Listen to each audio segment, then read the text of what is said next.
Okay, now I feel nervous. Okay. Hi, everybody. Welcome back. Yeah, that's good. I was like, fuck, now I'm on the spot. Hi. Hey, you guys.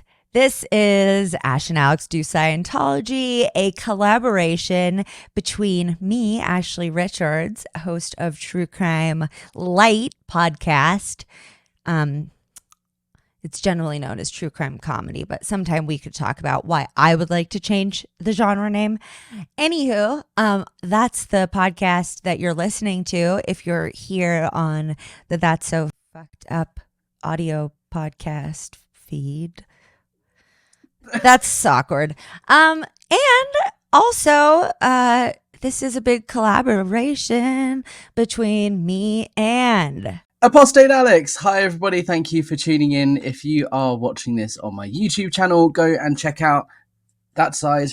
Ash from That's So Fucked Up. She has a whole wealth of stuff on her podcast about true crime, conspiracy theories, general stuff that's fucked up. It's not just Scientology. This is just one segment. So go and check her out if you haven't already. And for those of you listening on Ash's podcast, come and see our beautiful faces on my YouTube channel. Oh my gosh, especially Alex's. I mean, fuck my beautiful face. Well, that's questionable wording. It's Alex. It's Alex that the girls and it's everybody, but especially the ladies in the Discord who are swooning over the accent. Come on, you guys, come over to Alex's channel. And so if you're not a huge Apostate Alex fan yet, and you're not regularly watching his shit, then you should be doing that. He is the former director of public book sales at the Church of Scientology in London. So he kind of knows what he's talking about. If you're on Alex's channel and you don't know me, I don't know shit. Well, I know what Alex has told me so far. I don't know shit about Scientology. Let's make that a little bit more clear. Like, I know some stuff. But when it comes to Scientology and the real questions that people are thinking in their head, like, wait, what? Hold the phone, back up. That's what we're here to do, is for me to consistently interrupt Alex and say, stop, what the fuck are you talking about? So that's kind of the style of our show. If you like that, you should definitely stick around. If you like more of the interview style, that's a little bit more serious, probably not for you. Anyways, this is Ash and Alex do Scientology. Whoa! I feel like we should say Scientology at the same time. I feel like that would be a great idea, but I think it's going to be harder to do than you might expect to match it up with the sound. We just scratched our head and stopped at the same exact time while you were talking about how we couldn't get timed up. I think that's because we communicate telepathically. We're on the OT levels. Yeah. We're full operating theta Nash. We're connected. Can I tell you something I just realized something really funny. Okay. So on Wednesdays we wear pink. Alex, amazing job. I feel like there's a little too much black showing. Is that better? I just think that I need to iron it, so okay, yeah. I think that looks a bit bad though. Just threw this on over the top. And I've got to show that I'm slightly gothic. Yeah, you're like, I'm a bad boy too, okay?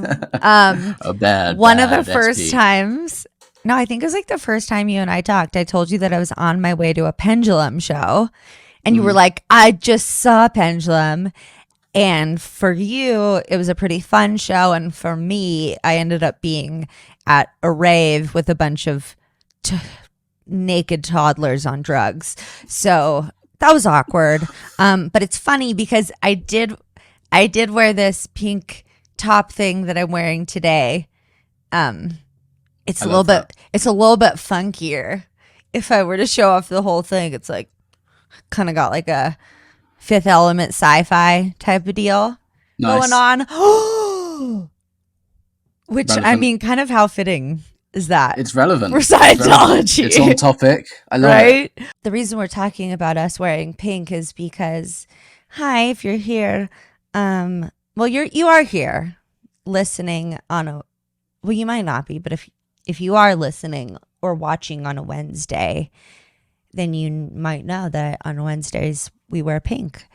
So join us. Join our little pink cult. I love it. Be one of us. One of us. One of us. Okay. I'm excited. We're talking about the bridge, right? If you're just joining us and you haven't listened to any of the episodes we've done previously, please go back and listen to those, because this, as much as Scientology doesn't make sense in a lot of ways, it will kind of make a little bit more sense if you've listened to the other ones, because we are dissecting what's called the Bridge to Total Freedom, which is a big diagram in Scientology. It's courses that you take and things that you do in a certain order to get you from a non-Scientologist to living as a spiritually free, total freedom type deal. So we have gone through the bridge and we are now at the very, very top, and we are going to talk about what's called OT8, Operating Thetan Level 8. So if you haven't already listened to the previous episodes, go back and do that and then rejoin us, because then it will make a little bit more sense. Also, I feel like this is a really good time to point out that we both have really fun Discord channels. For me, if you go to tsfuthepodcast.com and hit play with us, you can get into my Discord right away. Alex, how do people get into the Discord server? The Discord server that you share with some of the other... Discord server. The Discord server that you share with some of the Discord server. SPTV people. There's a couple of Discord servers now actually out there for SPTV, or whatever you want to call this like group of people. The main one I'm in is Dazed But Not Confused, which is Doug Kramer, who's another YouTuber. It's his server. We kind of run it together and we're all over there chatting and having fun. We're talking about Scientology and other like coercive groups and cults and so on. I'm also in Ash's Discord. That's So Fucked Up. Please, for the love of God, can we stop with the fucking croc pictures? I know, somehow it was like in the main hang, and then no, it was like it started in random culty fandom where it belonged, and then it made its way to the main hang. Now it's made its way to only patrons, and Alex is like, for fuck's sake, you guys, not even joking anymore, stop it.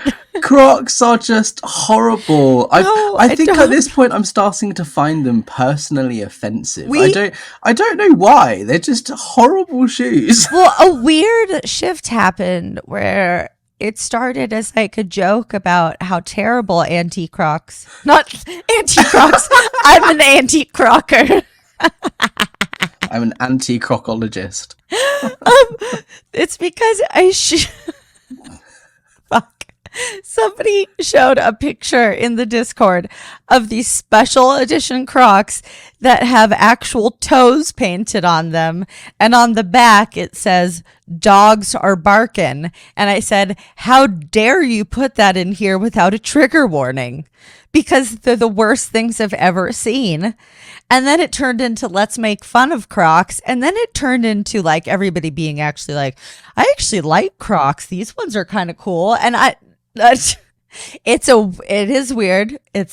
We don't actually, that's kind of the nice thing about our Discord, actually, I think, is we kind of talk about crime and the podcast the least. And Crocs. We talk about Crocs the most. And Crocs. We don't even like talk. I mean, most of the channels are just like, it's just a really fun community. But I did want to point it out because of something in particular. Namby Pamby and in your Discord are being really funny because said it looks as though the bridge to total freedom. No, he said, it looks as though during the bridge to total slavery, you pay to be tortured. And at the end of each course, you're happy the torture is over. Each level is such torture that when you get done with it, you get this sense of euphoria because you're like, oh, finally, I don't have to fucking find more Thetans or whatever. Especially the lower bridge, when we were talking about the TRs, the training routines and the objectives, where you have to sit there for 2 hours straight without reacting or anything like that is quite hypnotic in itself, and you do have to power through it, and there is a sense of like at the end of doing it, it's like finally I'm done. Relief and euphoria is a common thing in auditing and in Scientology. Yeah, my friend wants to run 100 miles because she's an insane person. That's And how I felt when I was in Scientology sometimes as well. like you were running 100 miles? No, like I just want to run away 100 miles. Yeah. I should ask her if she's a former Scientologist or cult member of some sort. But she said that you start like getting hallucination, like a sense of euphoria and stuff. And so I think it's really interesting that people put themselves through really kind of arduous and sometimes torturous situations to get that end high. Yeah, but you don't think of it. You don't think of it like that, right? When you're in the auditing session, you're not thinking, "I'm going to do this so that I get the high of like getting through this horrible step." You are doing it because you genuinely believe this is going to help you, and you're going to gain abilities, and you're going to be a better person, and you're going to be awesome, and you're going to get totally free, and let's do it. Like that's how you feel. We're going to clear the planet. Like this is the goal. We're going to save humanity, and I'm going to be totally free. You're not thinking, hold on, in reality here, I'm sat here staring at a wall and shouting at ashtrays. That doesn't click in your head. Which is the episode, which is the title of episode 3, yelling at ashtrays, at least on my podcast. Me and Alex weirdly have the same episode numbers, but name the episodes different. Fuck it. We both do our own thing, okay? So if you want to hear more about yelling at ashtrays, go and watch or listen to, or both, the 3rd episode. Yeah, you're not sitting there thinking of it like that. No. So let's crack on with the bridge, right? So let's totally crack on. You know what I was going to say really quick though? Can I say? I was just thinking, the bridge to total freedom sounds like the most American shit I have ever heard. Like, I wouldn't be surprised if L. Ron Hubbard didn't only steal from, and maybe you're going to go, no doy, Ashley. Okay. I'm curious if I'm about to uncover something that's kind of maybe known, at least amongst people like you. Maybe, do you think L. Ron Hubbard stole like not only religious and culty texts and ideologies, but also, well, I would say business ideologies and just how to be a good business person, or he was just already good at that. But like governmental or constitutional ideologies, he's like, you know what Americans fucking love? Freedom. Who's my main audience here? Like generally first America, right? Because we're like the biggest audience and obviously greatest country on the planet. Am I right, you guys? No, but do you think that he also kind of stole from just everywhere? What he's trying to do is appeal to as many people as he possibly can. And he's trying to appeal, well, I say that, he's trying to appeal to a very specific demographic in that he wants to appeal to your average, normal, middle-class person. He doesn't want to appeal to homeless people on the street, people who are struggling. Scientology in Scientology, you learn that it's not about helping the people in need. It's about making the able more able.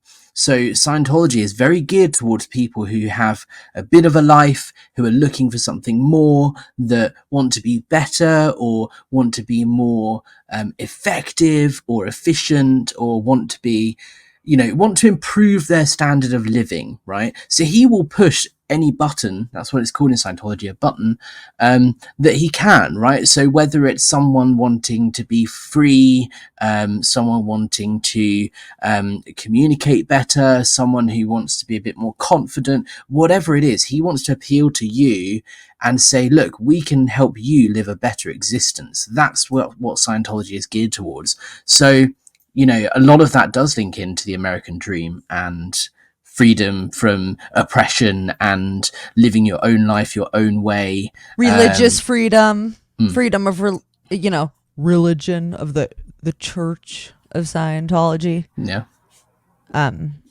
Yeah, no, I think that's a really good point. I mean, he kicked this shit off in the 50s, right? Where people were very, the middle class was thriving. American values were very American, as they continue to be. But one of the big values of America is freedom. So, I mean, I wouldn't be surprised if he used that vernacular very strategically. Mm-hmm. You've also got to remember that during the time that all of this was written and he came up with all of this was the 50s, 60s and 70s. You're in the height of the Cold War, right? There are nuclear threats left, right and centre.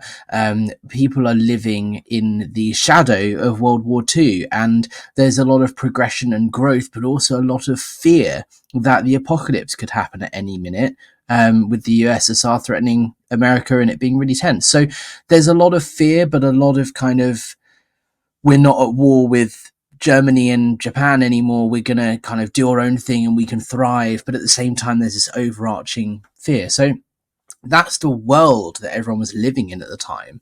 And so I think a lot of Scientology is geared towards that of like, don't let yourself be affected by the oppression and all of this negative stuff happening in the news and the threat of nuclear holocaust, right? Like, this is what to focus on, and this is how you can be spiritually free, so that even if the apocalypse does happen, you've got millions of lifetimes of a spiritual being and you can still live a happy life regardless. You're so good to go. You can be free even if the communists do take over. Like, it is chilling, you guys. That's exactly. That's L. Ron's big seller. That's really interesting. Yeah. See, that's the deep kind of questions that we ask here, you guys, on Ash and Alex Do Scientology. Can I just also point out that during, I'm sure you know this, but during times of intense social unrest and stuff, periods like that, it's prime cult time. I'm sure you know. That's when cults start to pop up left, right, and center. They're like, oh my God, you guys, I know it's crazy right now. It's very scary. Don't worry. We fucking got your back. You're afraid of losing your freedom. It's okay. We got you. We're free as fuck over here. Yeah. It gives people hope. Interesting stuff. Very interesting stuff. Okay, let's crack onto that bridge. Let's go. So last week we did OT7, which is that leaves you in a state of being cause over life, right?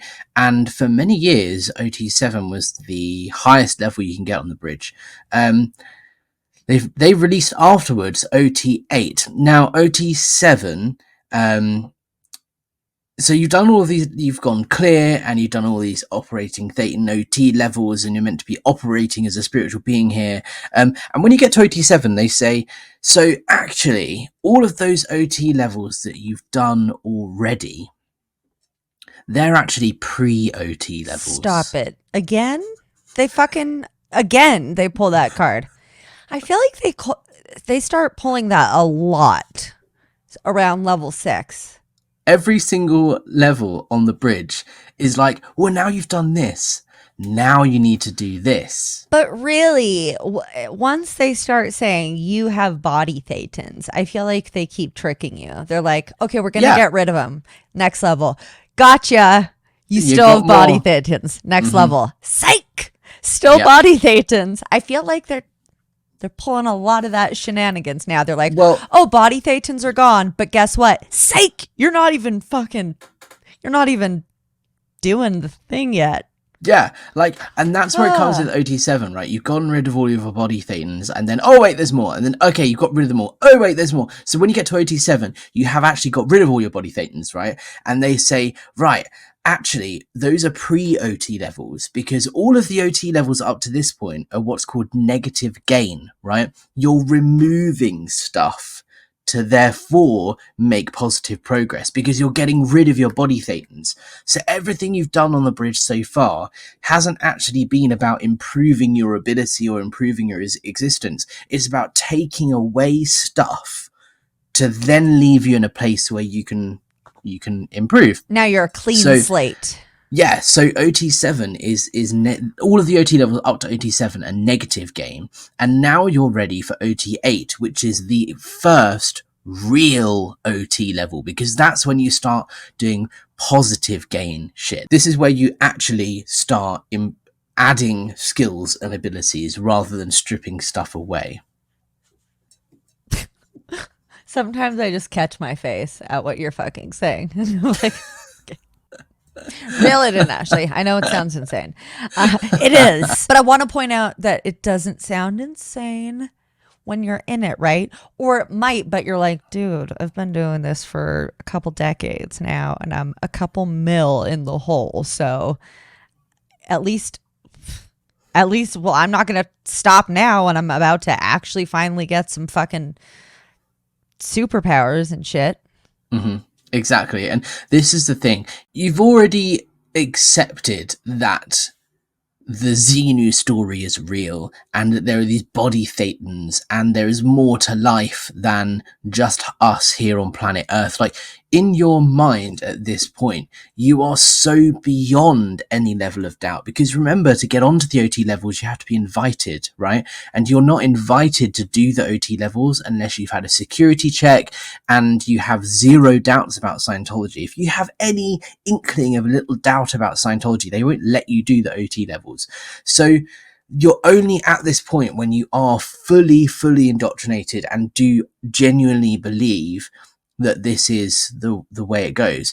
And you got to remember, only about 5% of Scientologists make it onto the OT levels. Even less make it to OT7, OT8. So although this is the Scientology doctrine, most Scientologists don't reach this level. Most Scientologists don't even know that this is what Scientology teaches. This is what L. Ron Hubbard wrote.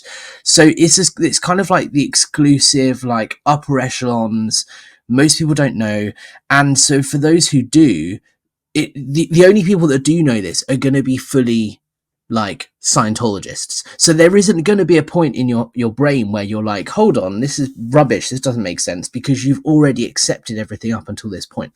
And they can just whiff out that doubt, right? I mean, they can smell it a mile away, like a shark with blood and water. They're like, no, you're not ready. You're not fully bought in. I can feel it. Even if Exactly. You're like, no, I am. Like, I'm with it, you guys. They're like, I can see in your fucking brain, dude, you're not. Well, they use the E-meter, right? And the E-meter helps locate areas of stress and trauma in your life. It works a bit like a lie detector. If you have any negative thoughts or doubts, it will show on the E-meter and they'll go, what's that? Have you been reading the news? Have you that's read junk about science, Alex? But it does work very similar to a lie detector. So it does react when you have some sort of thought. Doesn't necessarily tell you what the thought is, and it doesn't necessarily, it's not scientifically proven as the thing that works, but it does work in a similar vein to the lie detector. So it does pick up thoughts and naughty thoughts and things that you don't want to share with other people and private things and so on, because that's how a lie detector works. They right? don't really work though. I mean, it's been kind of proven in. So they don't work in the way Scientology teaches. So L. Ron Hubbard says that the E-meter helps locate areas. No, sorry, of I mean actual lie detectors. They've been proven criminally to not be an actually effective. So I'm not saying that. I'm not trying to make sense out of Scientology. I'm just saying it's like, okay, well, if the E-meters work, quote unquote, because they can, pick up whatever, like lie detectors, it's been proven that lie detectors aren't a very good fucking indication of whether or not people are telling the truth. So it's like bullshit out of bullshit.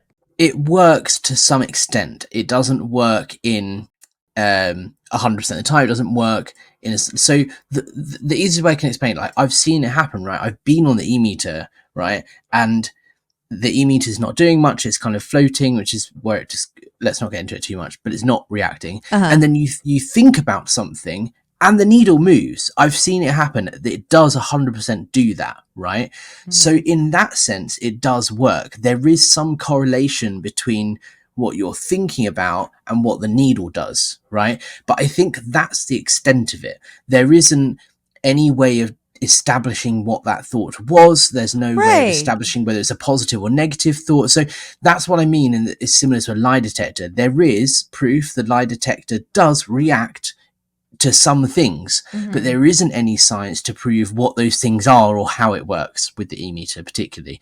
So that's what I mean, in that Scientology fully believe that the e-meter is never wrong, and if you have any doubts or transgressions, they will show up on the e-meter, and therefore if you have any doubts whatsoever at any point on the bridge, you will get pulled into what's called a sec check, a security check, and you will be questioned about it, and you'll be given things to do to repair it and fix it before you're allowed to move on to the next level. So if you're about to start OT8, there's no way you're secretly looking stuff up online or doubting it or questioning it in your mind, because that would be picked up beforehand. Okay.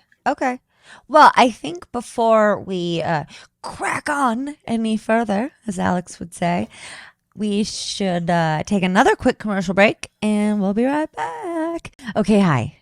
Let's crack that bridge. I think now I combined that with hammer time. I don't know what happened. Let's keep going. Okay, so we talked about where we're at. We're at OT8, right? So OT8 is the first positive gain, the first real OT level. Now, OT8, so all the OT levels up to this point can be done at certain places, certain organizations, Advanced Orgs or Flag, which is in Florida. But OT8, there's only one place in the world where you can do OT8. And that is on Scientology's cruise ship, the motor yacht Freewinds. Okay, I got all excited because I remembered that, because that's like the new version of the Sea Org, right? This or like, I mean, because Sea Org. Okay, and can I tell you a little bit about what I know, Alex? Go for it. So I'm pretty sure that L. Ron Hubbard was breaking all kinds of laws and trying to break all kinds of people. So he found that the best place to do that was out at the open oceans, because there's not all the laws there. And then people are fucking stuck at sea, which is my worst goddamn nightmare. So, oh my God, in like a lawless place with a terrible cult leader. Oh my God, that sounds terrible. Whoa. Okay, I do have a couple questions though, real quick. What is 5% of Scientologists? Like, what number of people are actually reaching OT levels? So the most generous estimate of how many Scientologists there are in the world it probably runs at about 35,000 total Scientologists in the world. Oh, that's not a lot. And that's if you are very generous with your estimations of how many Scientologists there are, how many staff members, Sea Org members, and so on. They will claim they've got millions of followers, but in reality, it's very likely to be in the region of around 30,000. Yeah. So 5% of that is like less than 1,000. So less than 1,000 people ever even find out about fucking Xenu? Well, if there's 30,000, 10% would be 3,000, so 5% would be 1,500. So yeah, less than 1,000 will reach the very top of OT8 level. Like less than 5% get onto the OT levels. Even less than that get to the very top, which is OT8. So yeah, 1,500 people or something. Very small club of people with this technology. for listeners, I just put technology in air quotes because that's also a fucking ridiculous thing to call it. Yeah. What? It's like knowledge. No, it's technology. So on OT8, you go to the cruise ship Freewinds, and the idea is that it's a distraction-free environment, right? You're literally there, you're paying money to stay on the ship, and you're just doing Scientology all day, every day. And that's perfect because there's no way anything else can get in the way. There's no distractions, and you are just surrounding yourself with other Scientologists with positive energy like theta, and so it's meant to be this spiritual retreat almost, right? And that's why it's on a cruise ship. What's theta? Theta is like positive energy, I guess that's a good way of explaining it, and N theta is like negative energy. So if you're reading the news and it's talking about some horrible bad story, that's N theta. If you're saying, oh, I'm really pissed off because XYZ happened, that's N theta. Whereas if you go, hey, I just got this amazing win from my auditing session, this is amazing and you're great, you're doing a really good job, that's theta. That's really good news, that's good energy. Isn't it weird that it sounds a lot like thetans? Well, that's where it comes from, yeah. Theta and thetans, yeah. Oh, so thetans are good spiritual beings? Yeah, so as a thetan is a spiritual being, right? So theta and N theta is kind of like the energy almost. It's all the energy. Attached to that. Got it. Okay. It's all the energy. It's all the energy. All of it. All of the it at energy. once. That's a lot of energy. Yeah. How many people are on these quote cruise ships at once? So there's one cruise ship. Okay. Called Freewinds. And it's really hard to tell because you've got your SEAL members that are working there, and they do deliver other courses on the Freewinds. It's not just OT8. But the Freewinds is the only place where you can do OT8. So you can, as a executive or something, if you work for the church, you can go to the Freewinds and study something else. Like there's no reason why you can't go there as long as you pay for it, and pass the checks and stuff required. But the Freewinds is the only place that delivers this very particular level, which is OT8, which is the top of the bridge. So not any Scientologist could go on a Scientology cruise and just take some classes.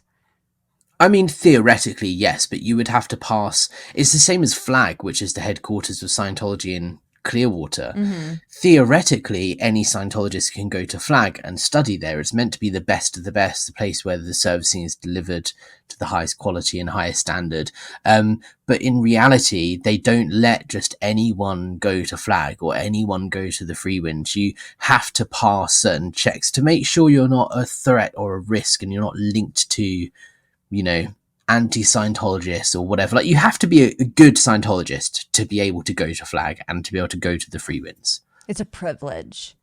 Yeah. So Tom Cruise he gets to go whenever he wants because he's like he's the best Scientologist, right?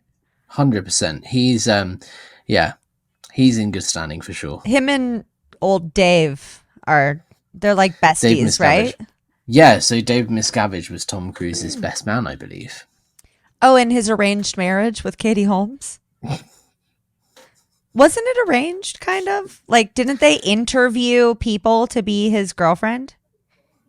Yeah, Scientology do that. Because Scientology is such a big part of Tom Cruise's life that they want to make sure that he gets everything that he wants, and they want to make sure that whoever is dating him is a good spiritual being that's not an anti-Scientologist. So, yeah, they'll do everything and anything they can to try and find him a girlfriend or a wife or whatever. Is he with anybody now?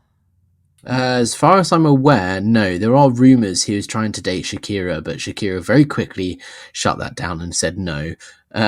You're crazy. There were rumours that Shakira and Tom Cruise are flirting with each other. But anyway, that's a tangent. We're doing OT8 right at the Freewinds. So okay, I gotta say though, there are that's us. That's why there are people out there asking that question in their mind. Wait, hold on. Was that an arranged thing between Tom and Katie? Kind of. And then I think, that's a whole other episode, but we could talk about when that got really weird with Surrey and everything.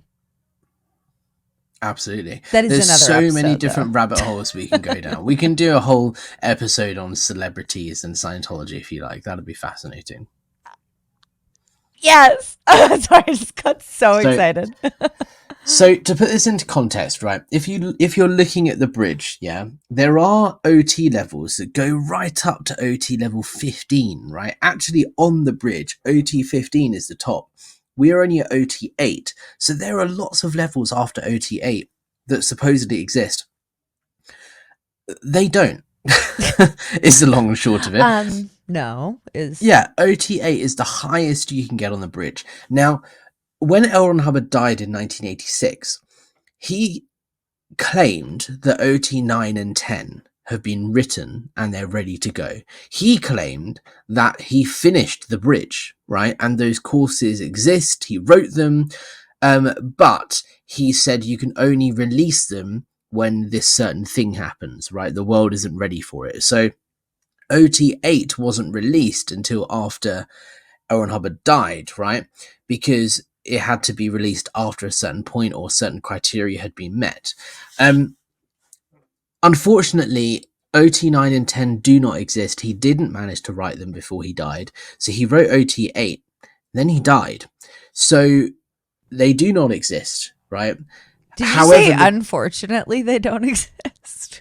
Well, yeah, unfortunately for Scientologists, because Scientologists have been told since L. Ron Hubbard was alive that the bridge is complete and OT 9, 10 and so on do exist, and they will be released when the time is right. So even if you spend all of this money and all of this time and you've got to OT 8 and you're like, right, cool, I've done it, I'm so ready for the next level, they are just like... You're living with hope that one day they will release the next level for you to do. But this is why I'm saying it's unfortunate, because that will never happen, because they do not exist. L. Ron Hubbard did not write OT 9 and 10. So OT 8 is the highest you can physically get on the bridge. Okay, right. So, I mean, I guess I just was kind of like, did you say unfortunately? Because it is unfortunate in that sense, but it's fortunate in the sense that those people also aren't going to go on to spend more time and money doing more useless brainwashing bullshit. But I don't know, like at that point in your life, what's better to just like keep living your... No, I take that back. I think that any point in your life is a great time to leave a cult. So I think it's probably also good they don't exist. But I think it doesn't really make a difference, because when you are OT 8 and you finish that level, there's very much an expectation of like, right, you've done the bridge now, you're the highest level you can get. So you, of all people, should know and understand how important it is that we get other people up the bridge. You have a responsibility as an OT 8 to disseminate Scientology, to get other people up the bridge, because you have... these OT levels behind you. You are operating at a higher level to everyone else on the planet. So you have a responsibility to make sure you bring other people up there with you. And if you don't want other people to get up to that level with you, then you're a dick, because why wouldn't you want other people to get the wins and gains that you've had? That was a direct quote from an actual Scientology session. You're kind of being a dick, dude. You don't want to get other people up the bridge.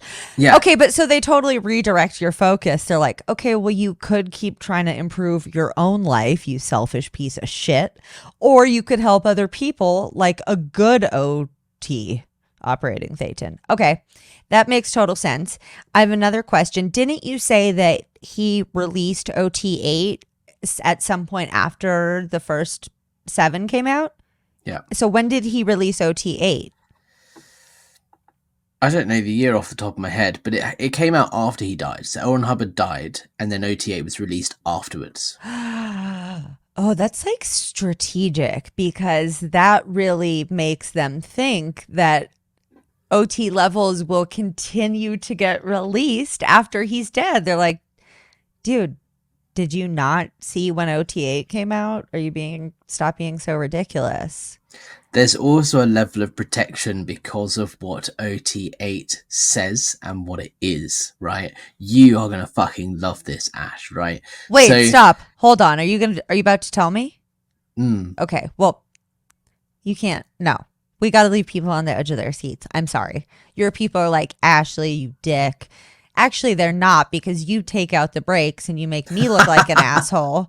But I don't know how YouTube and podcasting are different, but I have to take breaks. So on YouTube, right, if you're watching the live premiere, it doesn't have ad breaks. But if you were to watch the video back after the live premiere on the Wednesday, it does have ad breaks, and I put them in the same place that you put them. Okay, because I was going to say, I watched one of the videos after, and I was like, I did get an ad break, so yeah, we both have ad breaks. I put the ad breaks in, but when you watch the live premiere with the live chat when we first release it, then it doesn't do ads in the middle. Okay. Well, then we're both gonna take a break unless you're watching the live premiere, and we'll be right back to blow my mind and all of yours. Whoa. Okay, we're back. Hi, welcome back. Hello. So ready to crack the bridge. Are you ready? OT8. This is going to blow your mind. Oh my God. Stop it. So OT8, when it was first released, that is different to the OT8 that is being delivered now. Because when they first released OT8, a lot of Scientologists were like, what? And it really pissed them off, and it really annoyed some people, and a load of people left. So they backtracked, and they were like, okay, wait, no. We're just kidding. That was just the first draft. No, we've got the wrong version of it. It's been edited or altered. That's not what L. Ron Hubbard actually wrote. This is what L. Ron Hubbard actually wrote. Whoopsie. So they changed it.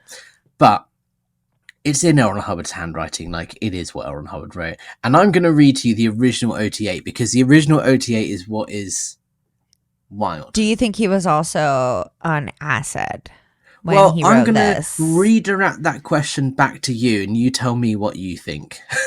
Okay. All right? I like that. Okay. So, OT8, confidential. By the time you read this, I will no longer be occupying the body and identity that you have known as Ron. That identity continues to live in the hearts and minds of many, as well as on-source tech and admin centers around the planet, and will inspire for years to come Scientologists and lovers of truth everywhere. So far, so good. I'm on so board. far, yeah, nothing too OTT, forgive the pun. That was really cheesy, I'm sorry. Oh, I loved it.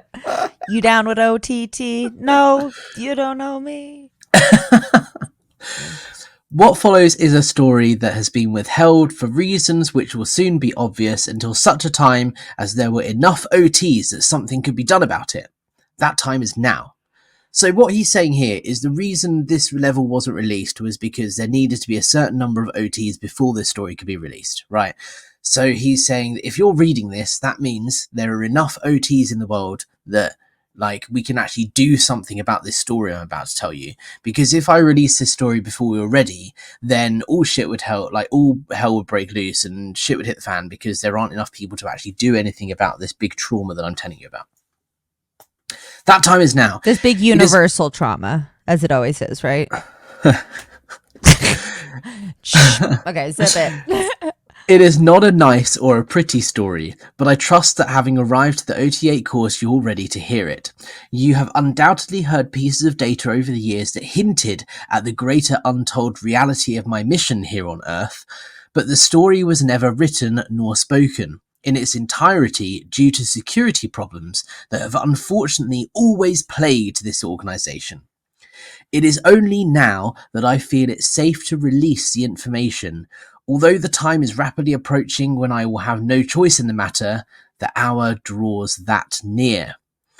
I'm not going to delve too deeply into specifics, as people have a tendency to bog themselves down in significance, which would only serve to delay the immediacy of the task at hand. Therefore, I'll be brief.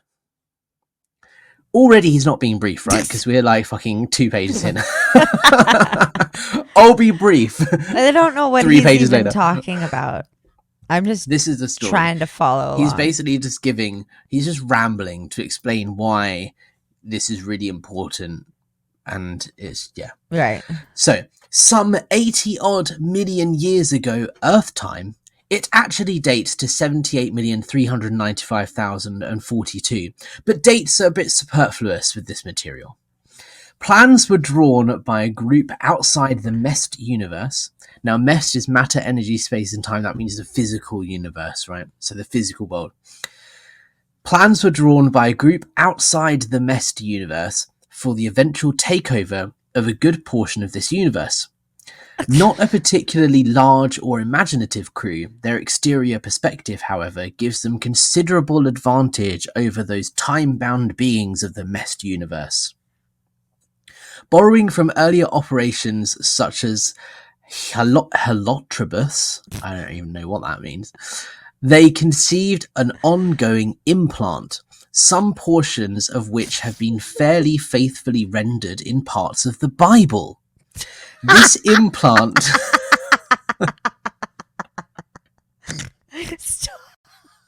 Stop. What? The implants have been faithfully rendered in the Bible? Oh, This implant, okay. laid in by carefully controlled genetic mutation at Incident 2 of OT3, and periodically reinforced by controlled historic events since then, makes it effectively impossible for beings on the more heavily affected planets such as Earth to become free. It causes progressive genetic evolution, in quote marks, that gives the subject population greater and greater susceptibility to the telepathic impingement and direction of the controllers. In its final stage, the progression becomes almost geometric, and it is this final stage that we are rapidly approaching. I was just making a really gross pig face with my... I was like, what is happening?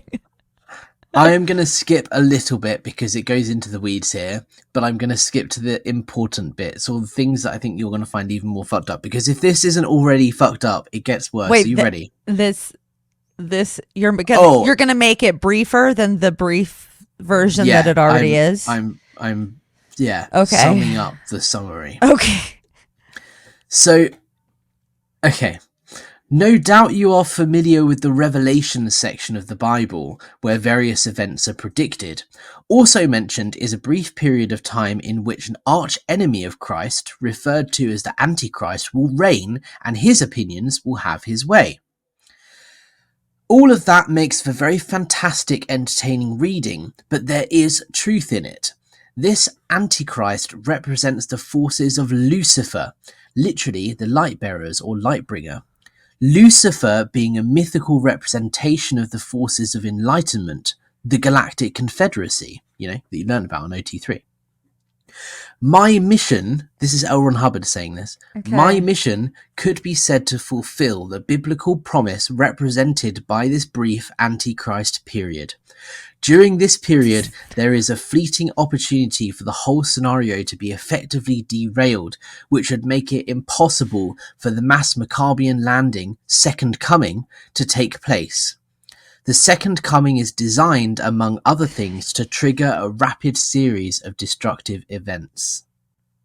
Hold on. Is he randomly bringing in the Bible and Satan now?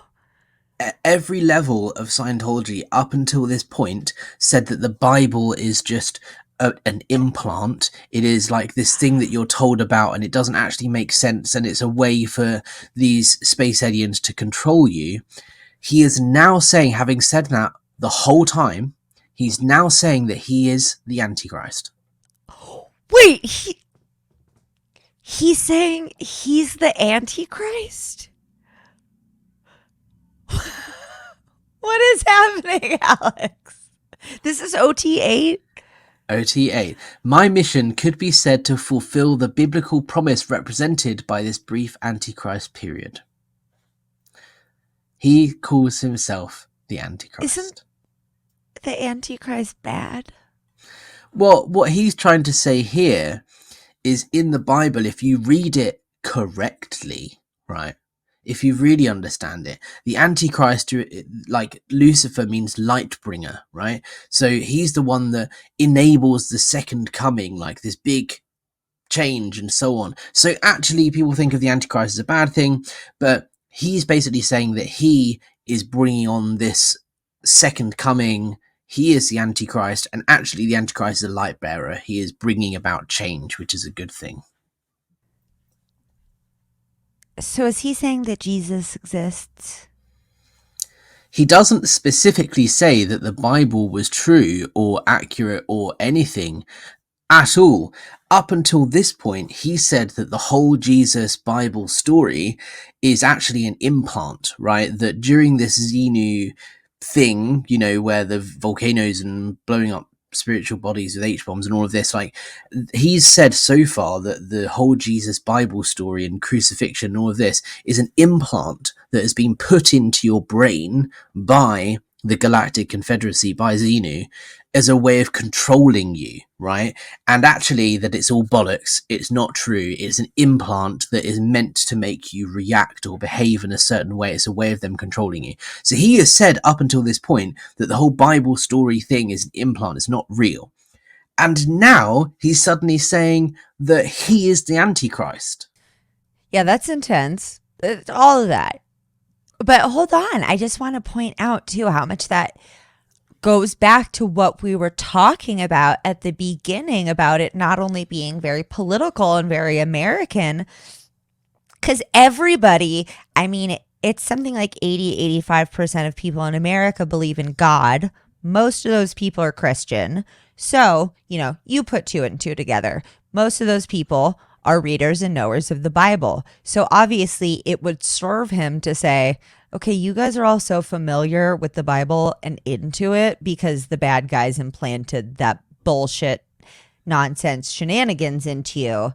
And now he's like, just kidding. I mean, like, maybe, or who knows, because what am I really saying here?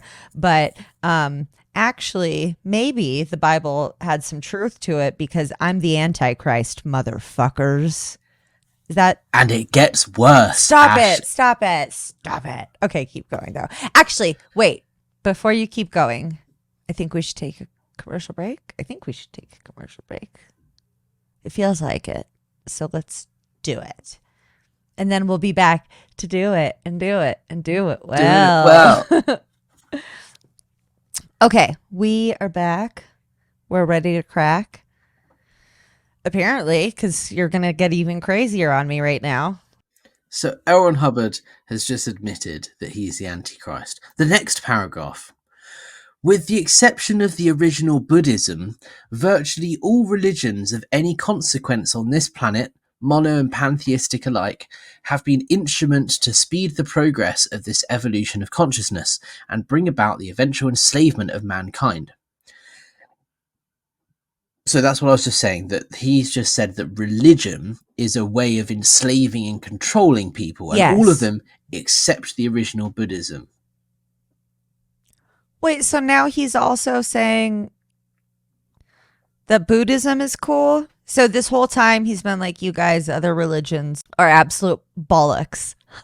Except That's a Buddhism. nod to you, Alex. And I like that. And yeah, he's saying all religions are bollocks except for Buddhism. And you know why he's saying except for Buddhism? Because he's totally ripped off a bunch of Buddhist concepts. Because in the next sentence, he claims to be Buddha himself. Stop it. I want to hear the quote. Give it to me. Give it to me good. As you know, Siddhartha Gautama never claimed to be anything more than a man.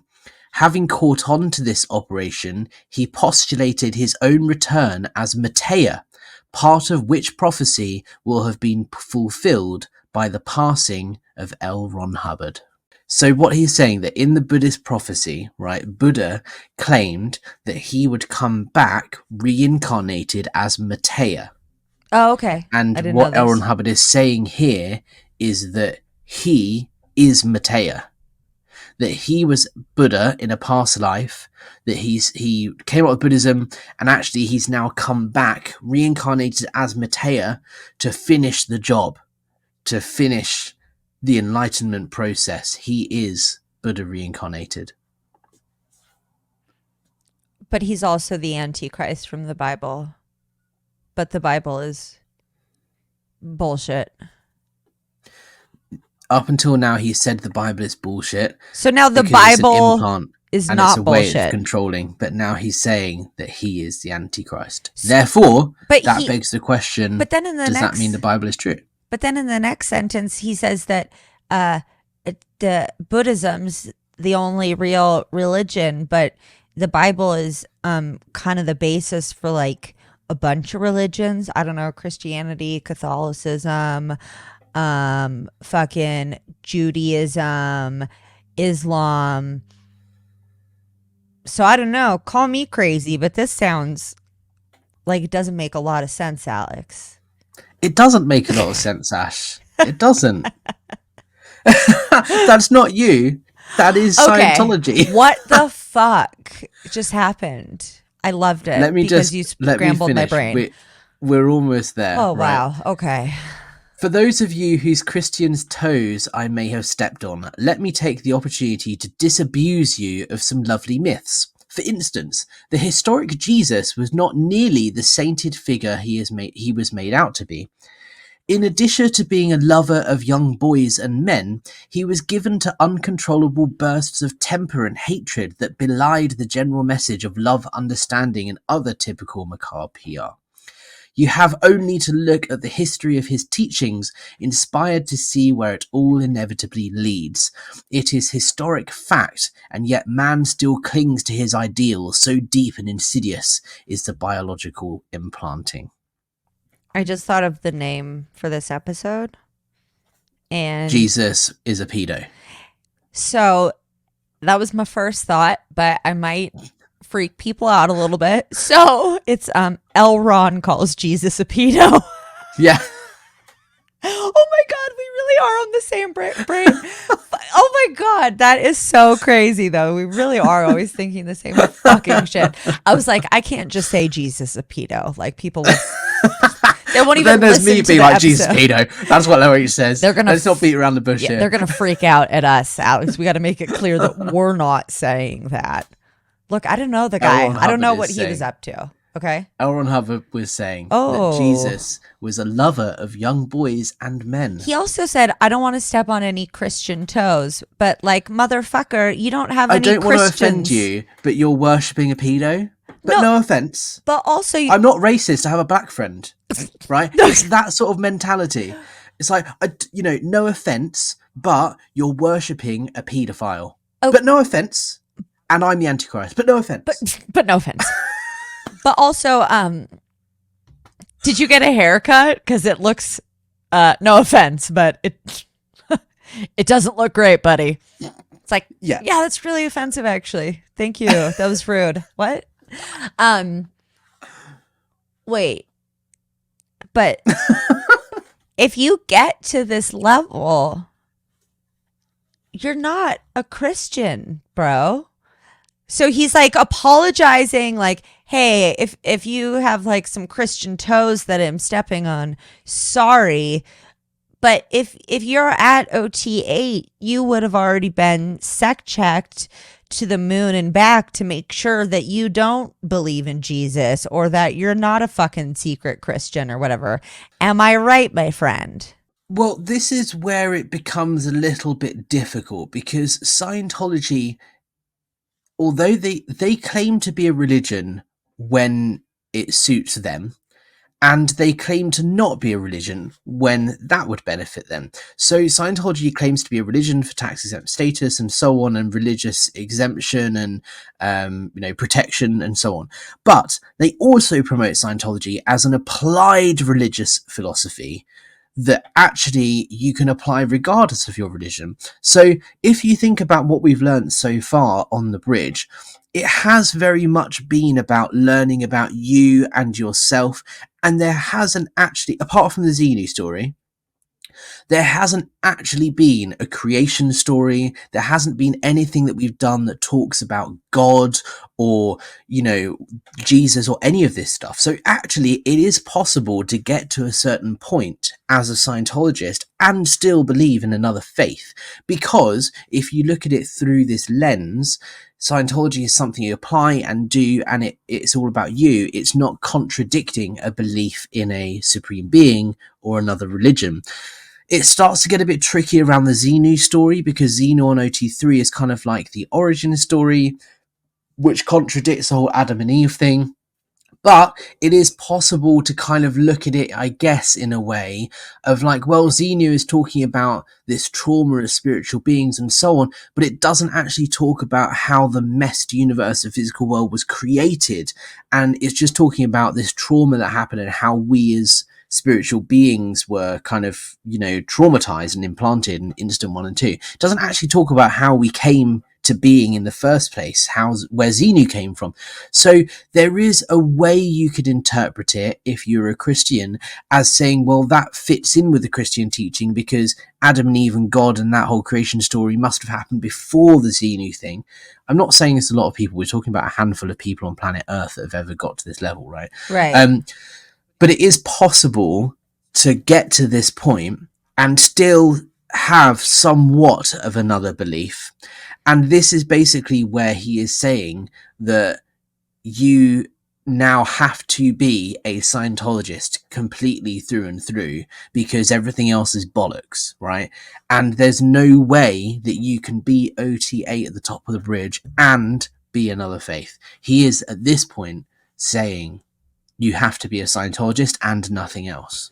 Didn't you say that he had also kind of, well, you said that he says that the Bible is an implant. When does he say that? Because you can't really be a Christian and believe the Bible is an implant at the same time, right? Well, that's what I mean. That's what you hear here on OT8. So this is the first time he's saying that this Bible thing is all an implant and he is the Antichrist. Like, this is all new information on OT8. So up to this point, it is possible, not likely, and not frequent, but it is possible to morph your Christian beliefs or your Jewish beliefs or your Islamic beliefs or whatever around Scientology and kind of make it work in your head. Mm-hmm. But at this level, it is impossible to have another belief or faith because he is literally saying that the Bible is an implant. It's not real. But wait, so I thought if you said, were a Christian, sorry, I'm so confused. I thought at this level he's saying that the Bible is real because he's the Antichrist. So this is why it doesn't really make sense because he kind of says both, right? He says that the Bible is an implant and it's a way of controlling people. Uh-huh. But at the same time, he's saying he's the Antichrist and he's also Maitreya, which is Buddha reincarnated. Yeah. He's saying a lot of stuff. As I don't know if Nippy and Sarah from A Little Bit Culty made up the saying word salad, but they use it a lot, which I think is great. And L. Ron says a lot of word salad. It's just the next bit. So what the fuck are you saying? The next bit is the worst, and I think this is his attempt to answer that question that you just had of like, wait, hold on, it's an implant or it's real? What is he saying here? This bit is where he tries to explain that, but it is so word salady. It's like, get your fork and get your Caesar like dressing because this is going to be right. It is a good joke that the Galactic Confederacy is associated with the serpent in the garden, the beast, and other emissaries of the Prince of Darkness. Yet, in certain passages and esoteric interpretations of the Bible, much of which have been taken out and effectively suppressed for centuries, as well as the Kabbalah, the truth reveals itself quite nicely for the clever and ungullible. So it really is a race against time, and one that we happen to be losing at the moment, as the implant drama inexorably plays itself out, in spite of the breakneck pace I've managed to keep up these last 35 years. I had an inkling, but only that, of the insidiousness of this material as far back as 1945. Later, in characteristic over-optimism, I thought that R6 would be the end of it, which is the Zini story. But that was followed by knots, which is new era for OT, Dianetics for OTs, and a purification rundown. And still the string continued to unwind with the ball at the end of it, just out of sight. It makes one wonder about such things as fate and destiny. Such was the resolve with which I managed to cling to that string, not often knowing how close I was to falling into the abyss myself. But destiny, it is merely the rationalization of feeble minds. Things don't just happen, they are caused, and causative beings can undo the plans of madmen who would be enslavers, no matter how long those plans have been in the making. Blah, blah, blah. He then goes on to talk about synthetic karma. He talks about he's going to come back, right? So there are regions even in isolated parts of the Milky Way where poets are free to poet and magicians can paint reality with their magic wands and exteriorize without body kickback. But these areas unfortunately are fewer and fewer. I will return not as a religious leader, but a political one. That happens to be the requisite beingness for the task at hand. I will not be known to most of you, my activities misunderstood by many, yet along with your constant effort in the Theta band, I will effectively postpone and then halt a series of events designed to make happy slaves of us all. So there you have it, the secret that I've kept close to my chest all these years. Now you too are part of this secret, and I no longer have to shoulder the burden alone or live with the possibility of body death before all the data could be released. And with this briefing, I entrust to each of you the responsibility of this material until such a time as I am able to return. For we have no help from any other quarter on this matter.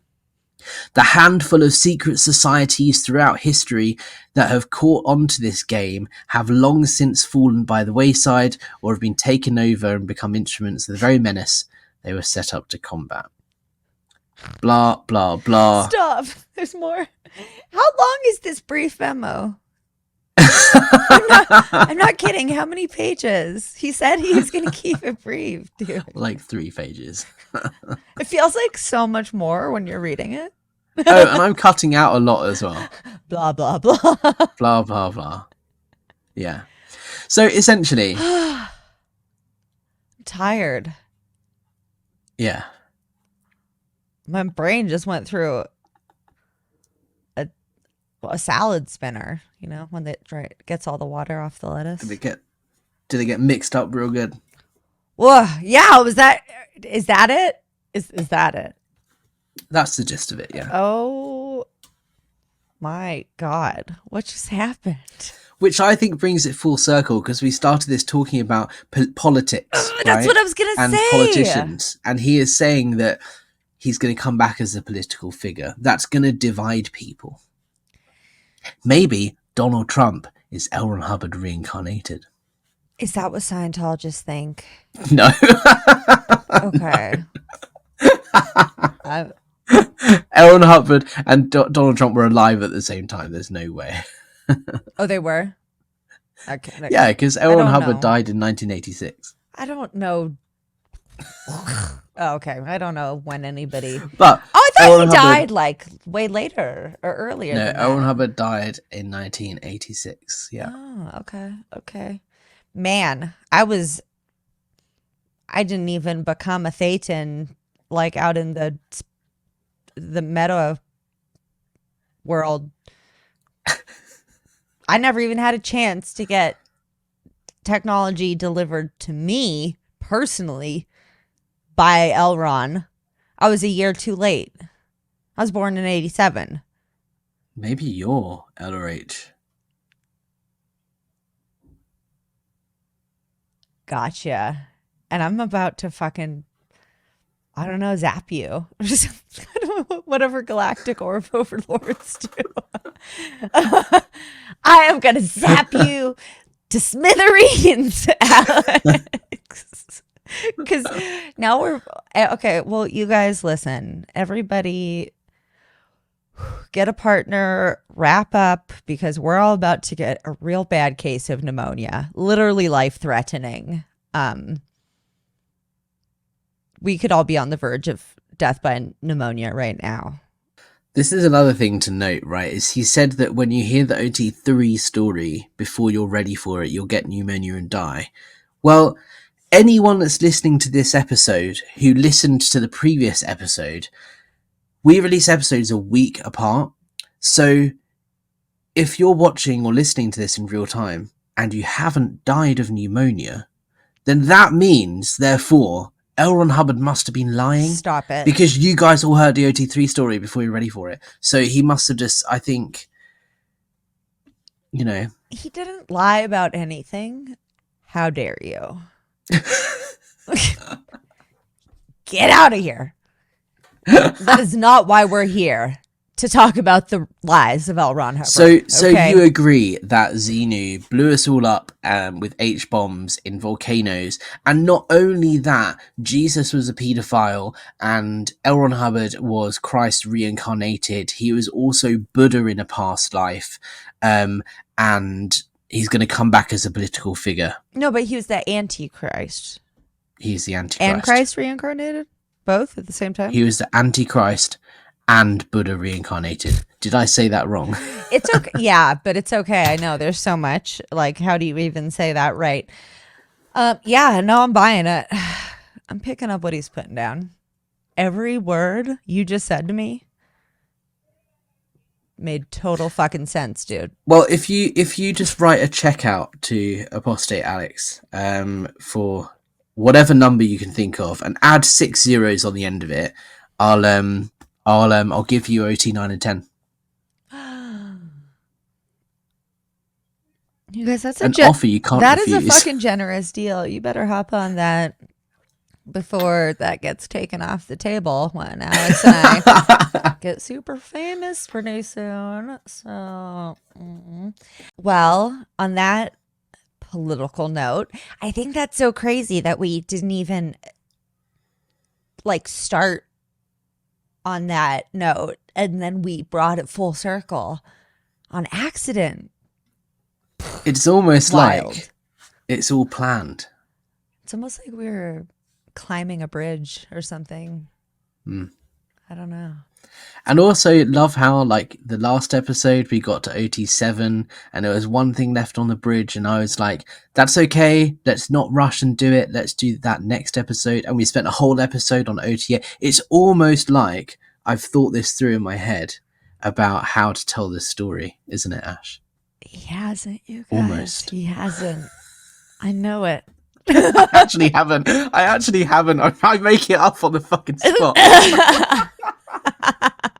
No, I know you are.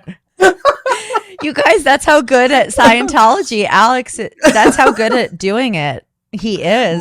My planning goes as far as, let's do some episodes on the bridge. Alex is so good at doing Scientology that we don't even know what we are going to talk about until we get together and we're like, dude, what the fuck did we talk about last time? Yeah. Because I guess we'll just continue from there. And then I get really excited at times and write down things that will be later episodes of their own, like Tom Cruise and celebrity Scientologists. Also hate websites. Definitely want to make a whole episode about that. Oh, this is the tip of the iceberg. There's so much to come, and I can't wait for the next episode where we're going to start talking a bit more about the operations of Scientology and the C organization. I think we need to do a bit of a reaction first to this whole shit that we just talked about today. So I think in the next episode, let's decompress a bit from that, and then let's talk about the C organization. I don't even know what that means, but I'm just here to follow you, Alex. And give me all of your money, Ash. Apostate Alex. I'm just here to follow you, bro. Into I follow. Into the Metsaverse. What the fuck's it called? The Mesta. Mest. I'll follow you into the Mestverse. And the Mest universe. And matter, energy, space, and time. And beyond, Alex. That's saying something pretty big, my friend. I appreciate that. Well, anyone watching, thank you so much yeah, for thanks. tuning in, and go and subscribe and listen to I'll Ash's never figure podcast. this out. Ash's podcast. I can't. I don't know how to point the other way. Yeah. There we go. Nailed it. It only took me. E.T. E.T. phone home. Elron phone home. Jesus phone home. Everybody, give us a call. And if you're listening, then make sure to go subscribe to Apostate Alex. And if you want to see the faces that I made while Alex described all of this, it's probably pretty entertaining. So he'll be doing some cuts back and forth, and you can, well, you I don't know. My brain is salad. It's mashed potatoes. Thanks for tuning in, everyone. We'll see you guys next week.